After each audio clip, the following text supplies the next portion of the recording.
Welcome to Simpocalypse for middle school. My name is Nathan Elder, STEM Explorer Coordinator at Delta College in Michigan. Simpocalypse is a project based on the Simpocalypse application. And in this computer application, the user can model how a disease moves through a society, as well as the society's response to the disease. Modeling is one of the most important science and engineering practices in the next generation science standards. So, what is modeling? Let's dive in, shall we? The Encyclopedia Britannica describes modeling, scientific modeling, as follows: the generation of a physical, conceptual, or mathematical representation of a real-world phenomenon that is difficult to observe directly. Scientific models are used to explain and predict the behavior of real objects or systems, and are used in a variety of scientific disciplines ranging from physics and chemistry to ecology and the earth sciences. Although modeling is a central component of modern science, scientific models at best are approximations of the objects and systems that they represent.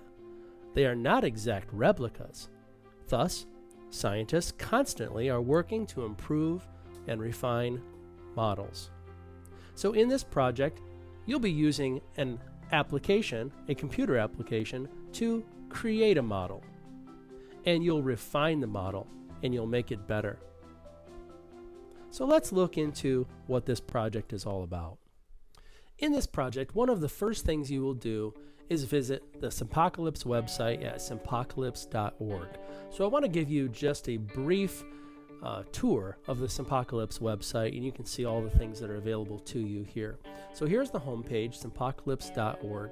It says it's a disease designer and agent modeling tool for education from the Delta College STEM Explorer. On this homepage, you can get a basic description of Simpocalypse, as well as some acknowledgments at the bottom about its programming. At the very top of the screen, you have some important links to different pages within the Simpocalypse site. First of all, downloads. You can use a variety of computers and devices to access Simpocalypse. Notice we have Windows, Mac, Linux, web, and Android. We're working on iOS right now, getting it on the App Store. Hopefully that will be very, very soon, if not already when you watch this video. But if you're working on a Chromebook, for instance, you would use the web application. We also have a manual. Now this looks like a bunch of boring text, but you'll probably access this on numerous occasions as you're using the Simpocalypse app. But the good thing is, the Simpocalypse app also includes the manual, and we'll show you that in just a minute. There are some activities. It's likely that your teacher will ask you to do some of these shorter tasks, and possibly even some of these longer tasks, as you learn how to use the Simpocalypse application before you start your actual project. Some of these tasks only take 10 to 15 minutes, whereas others may take a full class period. We have numerous versions of Simpocalypse that we have had out. This may or may not be interesting to you, but you can learn about the history of Simpocalypse all the way back to version 1.0 back in May when we first started developing.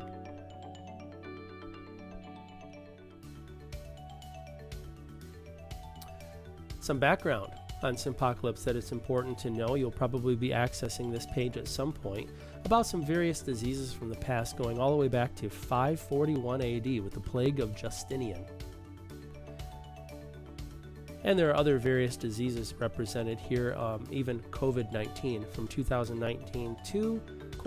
Because we are in the middle of this pandemic right now. But you've probably heard of HIV and swine flu, which are relatively recent.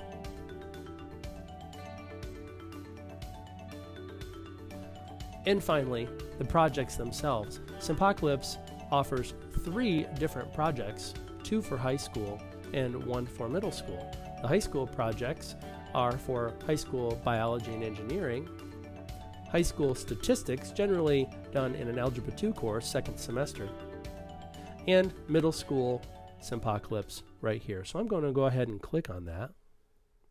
Simpocalypse a middle school NGSS science and engineering project developed by the STEM Explorer team. So in this project, you are going to design a new disease, but not only a new disease, but also a solution to this new disease. As mentioned before, Simpocalypse is an app. It allows the users to simulate the behavior of diseases as they move through a population.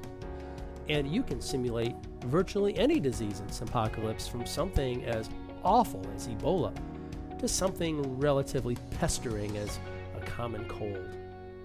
Now, specifically in Simpocalypse, you're going to design, build, and test a new disease model. You're going to use data generated by Simpocalypse to engineer a societal response to that disease for containing it, hoping to not disrupt society too much. So for instance, if you design a response that requires everyone to be locked in their homes for 3 straight months in order to get a hold on this disease, well, that's not a very good societal response, because so many people will die of starvation being locked in their homes. So there must be some kind of societal response that does not completely destroy society.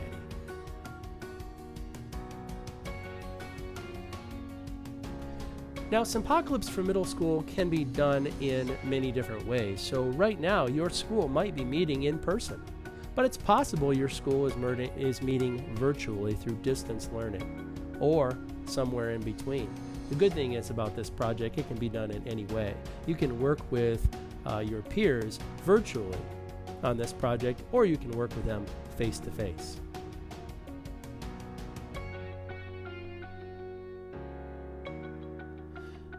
There are many standards that students have to meet in middle school science, and you'll notice that we are covering the vast majority of the standards that are required for middle school science and in the engineering aspect.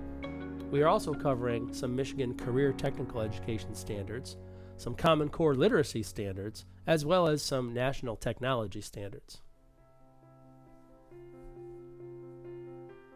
So here's what you're going to be doing over the course of approximately 4 weeks in this project. You're going to learn the basics of Simpocalypse at the beginning by doing some classroom investigations, following some really basic lesson plans on the Simpocalypse website. This will teach you how to use the Simpocalypse app. My assistant Peter has put together a Simpocalypse tutorial, so you'll go through that and learn the basics of the app, and you'll have a pretty good understanding of how to manipulate it after going through that. Next, you're going to research some historical information on some viral diseases from the past, such as influenza pandemics and Ebola outbreaks. Then you get to the creative part, where you get to create a narrative of a new disease that has just come on the scene. And you create a storyline describing the disease, how it's spread, and how it affects society. And you can represent this in numerous ways. We have a couple suggestions for you, such as creating mock newspaper articles to represent this disease, or maybe even video news broadcasts. You can have a lot of fun with this. Then you're going to work in pairs to create a model of this new disease using the Simpocalypse app. You'll have to do a lot of revising and manipulating the parameters of the model in order to meet the desired outcome that matches your disease narrative that you have created. Then you're going to prepare a plan of action that can be presented to your class by manipulating the parameters in Simpocalypse that relate to the societal response. Once you've created the disease, now the society needs to respond to the disease in order to try to eradicate it. So there are things like vaccinations that you can adjust, or social distancing rules, or various levels of quarantine, even masks. If this is a respiratory disease, you can require that the people in the application or in the simulation wear masks. So all of these things will actually affect the normal aspect of society in some degree, but we're trying to minimize the effect on the normal functioning of society to the best in the best way that we can. Once you've done that, you're going to prepare a presentation of the disease and the societal response and present this to the class. And your teacher may have multiple different ways or options for you presenting this to your classmates. Then the whole class is going to vote on one of those diseases that they would like to prepare a plan of action for and present to the STEM Explorer team through a Google meeting or a Zoom. The class will actually take on the role of a public health authority such as the CDC Advisory Board. I would like to take a few minutes just to show you some of the basics of the Simpocalypse application. Again, my assistant Peter has created some Simpocalypse tutorials to help you out and show you some greater details. But this is generally how Simpocalypse works. When you open up Simpocalypse, you get a grid on the right-hand side of the screen that has some randomly generated people. We'll call them peeps. And they're scattered throughout the grid. We also have at the very top left-hand side some choices for simple or complete disease parameters and social and societal measures. I think we're going to go to the complete disease parameters right now. We have a place down here for a history graph with a legend and a history table, as well as some information about some people. So we're going to go ahead and just stick with the history graph right now. Notice the disease name is untitled at the top because when this opens, it just gives you a random set of variables and the people are randomly placed around the grid. But if I would like to define how many people are actually in this small society, I can simply do that with the initial population right here. I can use this to increase it to, let's go to around 200 people. Now, these people are relatively tightly packed in here, but I could actually change the size of the small little town that they're in. I could, by adjusting these, make it a smaller town, and this would mean that people are more tightly packed inside.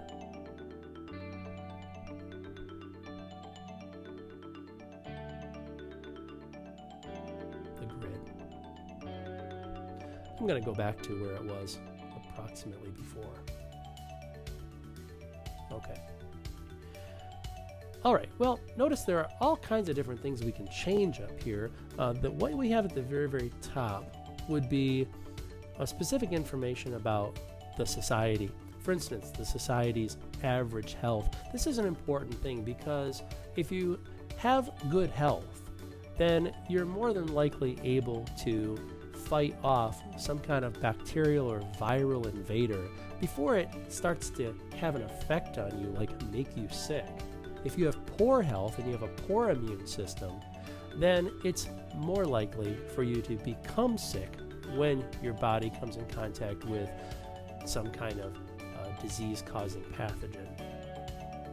So we'll go ahead and leave that as good. Infectivity. Well, I know that has something to do with being infected. Let's look at this question mark right here. This is really important because if you want to know what these specific parameters are all about, you simply click on that question mark. I'm working with two screens right now, so I'm going to drag this back up here so you can see how this works. If you have one screen, which is more than likely for you, this will pop right up. And this is the whole guide for Simpocalypse, but it finds the specific part for infectivity and it highlights it and it tells you what infectivity is. So it says the infectivity slider controls how contagious the disease is. Specifically, infectivity is the chance that if an uninfected person spends a day next to an infected one, that the uninfected person will get the disease as an asymptomatic carrier. Oh, okay. So if I happen to be right next to somebody who's infected, then I might get the disease or I might not, and this number right here determines that likelihood. So right now it's set at 50%.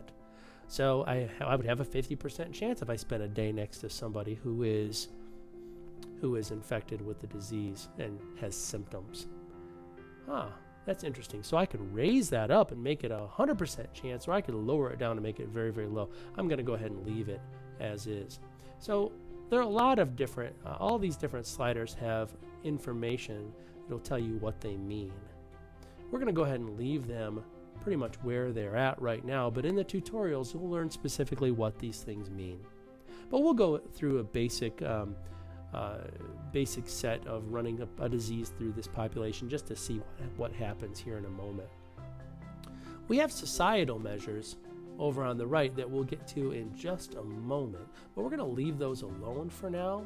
And instead what we're going to do is just go to the grid over here, and notice when I move my mouse over top of these peeps, it tells me about that person. Everyone on the grid right now is green. Green means healthy. So they're all healthy. We don't have any sickness when it comes to this particular disease, that is, in this population. But we can change that. We can change that simply by clicking on that peep. Notice that person went from healthy to being a carrier of the disease. So somehow this disease has gotten into the population. You know, sometimes this happens because diseases, they mutate and they're able to jump from one species to the next.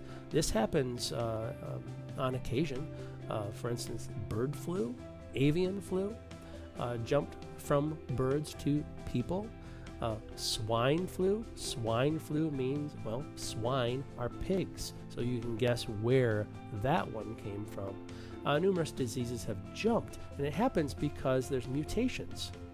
Well, this person is a carrier, but if we click this person again, we could actually make this person sick. So we could start out with a sick person that ventures into our small town here too.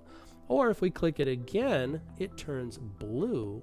And blue means the person is healthy, but they have an immunity to the disease, meaning they had to have once been sick. Either that or they were vaccinated, which we have not done yet. So they are immune and they're healthy, so they're not passing the disease on to anyone. Let's go ahead and make one person a carrier of the disease, and we'll leave all the other parameters the same. We will make it a respiratory disease, however, one that is passed through like droplets, through sneezes and whatnot. And we'll go ahead and go up here to where it says run, and we'll just click run and let this disease spread and see what happens. Hopefully we can get it to go about 100 days.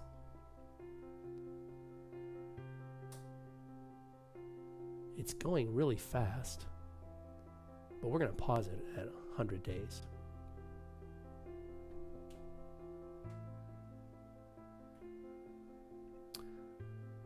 Well, I went a little bit past 100, but that's okay. Notice that a lot of things have happened in this population. We started out with 200 people, but now our population is only down to 191. So it's likely that some of those people died from whatever this disease is that we are programming in, even though we do have people who normally die just regularly in a population, as well as being born. And that information can be found when we look at the history table here, as well as we study the people in particular. So let's look at the grid and let's see what we have. We have all these different colors here that we didn't have before. We do still have some green people down here, some green, healthy, uninfected people like we started. And we do have some carriers, but you see, if you remember, everything was green at the beginning and we only had one carrier. What do these mean? All right, well, this one means a person is sick, and we have quite a few of those people around here. And we even have some blue, a lot of blue people. So the blue people, since we didn't vaccinate, all these people must have been sick and must have recovered from the disease already within the 100 days. But we also have some black peeps. And unfortunately, the ones that are black on here are actually dead. So black means dead, total deaths down here. And they will be Well, they'll hang around for 10 days because we have that set on our parameters. But we also have some of these circles that are kind of part one color and part another color. Let's take a look at one of those. It's mostly blue, for instance. This one is mostly blue, so it's a healthy person. But they have an immunity. They have certain immunity to the disease. You can see it. It has a level. This person has a level of 0.4 on the immunity. Let's look at another one that is part blue and part green. How about up here? Oh, this person's immunity is less. Let's look at this one. This person's immunity is 0.4. This person's immunity is 0.4. This person's immunity is 0.5. And they're all blue. 0.6. What has happened with someone who is part one color and part another color, especially green and blue, is they were completely immune, but they're losing their immunity over time. That's what immunity decay is, which you'll learn on this slider over here, the immunity decay rate. So, for instance, you could get a cold, and then 1 year, and then next year you could get a cold again. And the next year you could get another cold. You may not get 2 colds in 1 year because after getting a cold, you might be immune to it for at least the rest of the season. But that's going to decay over time. The same is true for the flu. A lot of us have had the flu multiple times in our lives because the immunity will decay. So let's let this go. Let's change something in the societal measures. Like let's tell people that they should stay apart from each other because they don't want to pass this illness from one person to the next. Let's employ social distancing, and let's put this slider way up so just about everybody social distances if they can, staying over 6 feet away from other people. And let's run the disease through another, well, let's go to the day 200 or close to the day 200. So here we go. Social distancing. People are trying to stay away from each other, but they are kind of in close quarters, so in some cases they can't avoid it. So we're going to pause right around 200 and see what happened. Well, you know, it looks like we have more green people. That's a good thing. A lot of green and blue. We definitely had some more people die of the disease, that's for sure. But this blue line is showing that our immunity is going down. That's not necessarily a bad thing because that can mean that less people are getting the disease because people are staying away from each other. So we have people staying away from each other the best they can in this case. Let's try something else. Let's quarantine people who get sick. And let's say anyone who gets sick with the disease is going to be put into quarantine, so very few people will come in contact with them, just the people who bring them food and whatnot. So the efficacy of it is 0.8. That's pretty high. That means that it's going to be pretty effective. So let's go ahead and run this again, quarantining these sick people for a while. See if we can get this thing to go to 300 days. Maybe, maybe not. Might not make it. Might get rid of the disease by then. Up to 275, 285, 90, and 300. The disease still exists, but notice we've quarantined the sick, and we've got a lot more healthy people. We got a few sick people, but they're quarantined right now. They got that little black box around them.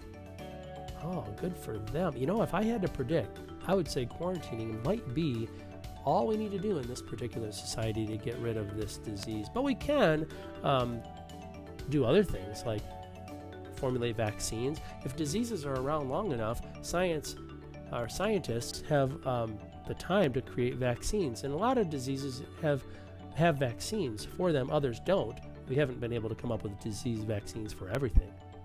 We could also put masks on people, but you know, we may not need to do that in this case because my guess is we can eradicate this disease without the masks, this particular one. So let's go ahead and run this a little bit longer and see how long it takes the disease to just disappear.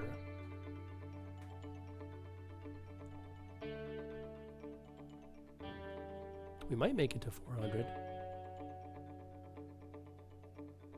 Or maybe not.